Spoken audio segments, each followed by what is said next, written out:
Hai teman-teman, perkenalkan nama saya Sanaria Dewi. Saya dari kelas 11 Miunggulan SMA Metodis 8 Medan.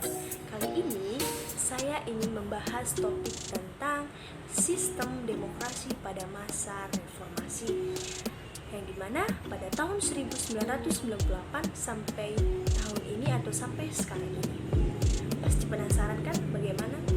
Baiklah, di video kali ini saya akan menjelaskan apa-apa aja hal-hal penting dalam demokrasi masa reformasi ini, dan apa aja karakteristiknya, dan siapa-siapa aja tokoh yang berperan dalam masa reformasi.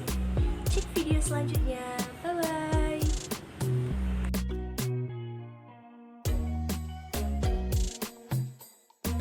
Pelaksanaan demokrasi di era reformasi pada tahun 1998 sampai sekarang ini ditandai dengan lengsernya Soeharto, Presiden Republik Indonesia, yang sudah mencetuskan penjabat terlama atau dia menjabat selama 32 tahun di Indonesia ini.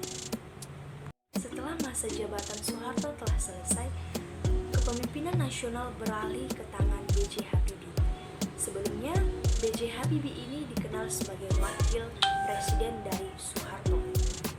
Beralihnya pemerintahan ke tangan B.J. Habibie, yang dimana B.J. Habibie dikenal sebagai presiden ketiga di Indonesia, adalah dinilai merupakan cara terbukanya proses demokrasi di Indonesia. Presiden B.J. Habibie meletakkan fondasi yang sangat kuat dalam pelaksanaan demokrasi Indonesia di masa selanjutnya. Dalam masa pemerintahan B.J. Habibie, ada dua indikator yang muncul dalam pelaksanaan demokrasi di Indonesia. Yang pertama ialah diberinya kebebasan pers. Yang kedua adalah berlakunya sistem multipartai. Apa sih yang dimaksud dengan kebebasan pers dan apa yang dimaksud dengan sistem multipartai? Diberinya kebebasan pers adalah pada masa era reformasi diberikan ruang kebebasan sebagai ruang publik untuk berpartisipasi dalam kebangsaan dan kenegaraan. Berlakunya sistem multipartai. Di era reformasi, sistem multipartai dibuktikan dengan pemilihan umum pada tahun 1999. B.J. Habibie mengungkapkan memberikan kesempatan kepada seluruh masyarakat untuk berserikat dan berkumpul sesuai dengan ideologi dan aspirasi politiknya.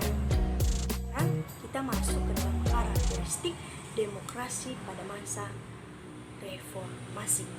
Oke, pada masa reformasi, demokrasi yang dipakai ialah demokrasi Pancasila dengan karakteristik berbeda dengan Orde Baru dan sedikit mirip dengan demokrasi parlementer pada tahun 1950 sampai tahun 1959. Kondisi demokrasi Indonesia pada periode reformasi dinilai menuju sebuah demokrasi yang sempurna.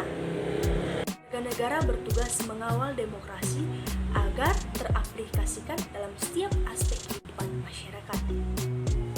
Ada beberapa poin yang sangat menonjol dalam karakteristik masa reformasi. Yang pertama ialah pemilu lebih demokratis, terjaminnya hak-hak dasar warga negara, pola rekrutmen politik terbuka, rotasi kekuasaan dari pemerintahan pusat hingga ke pemerintahan daerah.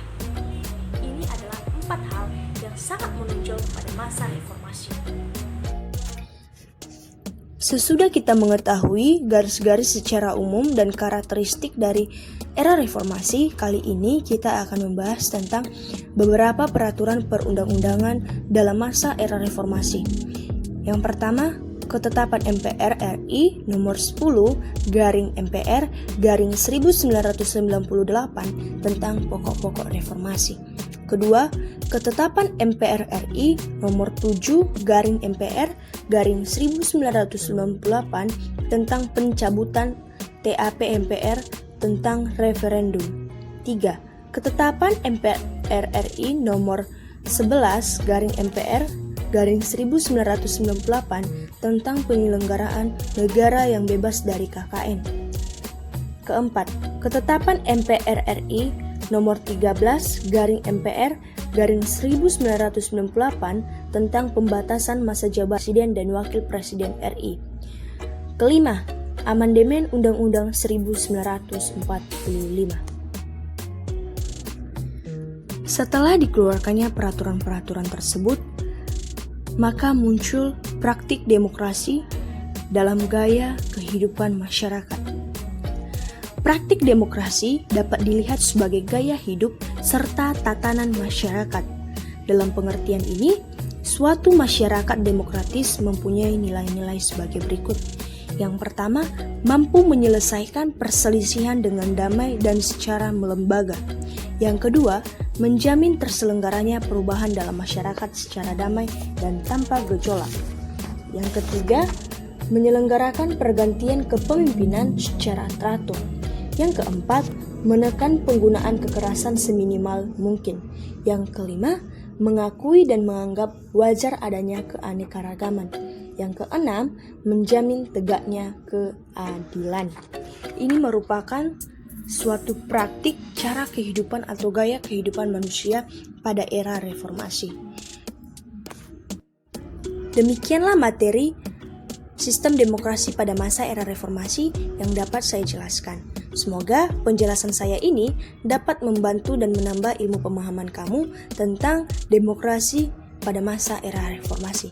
Jika ada kesalahan kata, ucapan, atau ketikan, saya mohon maaf. Dadah!